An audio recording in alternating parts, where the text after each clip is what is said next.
Jets take pass rusher out of Iowa State, Will McDonald, who they took because the Jets wanted an offensive lineman. The Patriots did a little, screw you to the Jets, trade with the Steelers. Steelers take Broderick Jones. Then the Jets get Will McDonald. Now, look, here's how I look at it with what the Jets are trying to do. Carl Lawson's done after the season with the Jets. John Franklin Myers will have no cap hit next year if they cut him. Therefore, Jermaine Johnson and Will McDonald are going to be the replacements for Carl Lawson and John Franklin Myers to play to the sides of Quinnen Williams. Robert Saleh likes to do rotations with his line.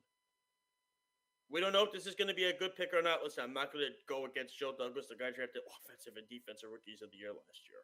Yeah, another guy in Hall who could have been offensive rookie of the year if he didn't get hurt. They have a second-round pick. There's so much depth still left on the offensive line. There's still a lot of good players in the second round. I wouldn't be shocked even if the Jets traded down, tried to snag a third-round pick and add to it. We'll see. I thought they did well. And apparently everybody was saying McDonald was interesting. We don't know if it was right, but I heard the Cowboys were trying to get McDonald. They loved Will McDonald. They really wanted him. Mel Kiper was raving about him yesterday.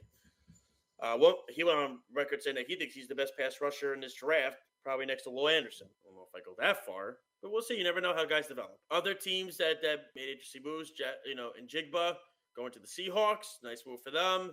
A lot of people were not very high on this receiving corpse this year. Some were even saying that Zay Flowers was just as good as Njigba. We'll see out of Boston College. Again, it's all about how you develop the players. That's what it comes down to.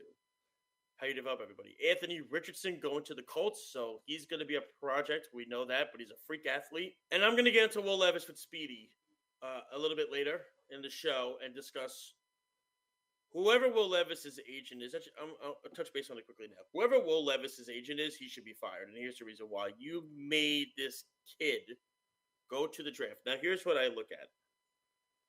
If you're an agent, you need to figure out what is the floor for your client. Your agent needs to figure out what the floor is. And the reality is this.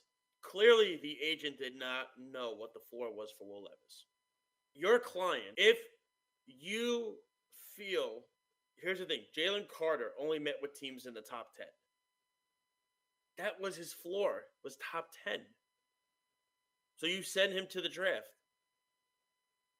When Geno Smith got drafted 10 years ago, whatever it was, by the Jets, the agent did not know what his floor was. When in the second round, he sat in the green room forever and he fired his agent after the draft was over.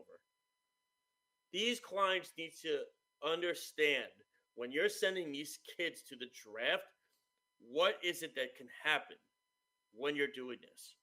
And the fact that he did not, or she did, whoever the agent is, did not know what the floor for Levis was, is bad business.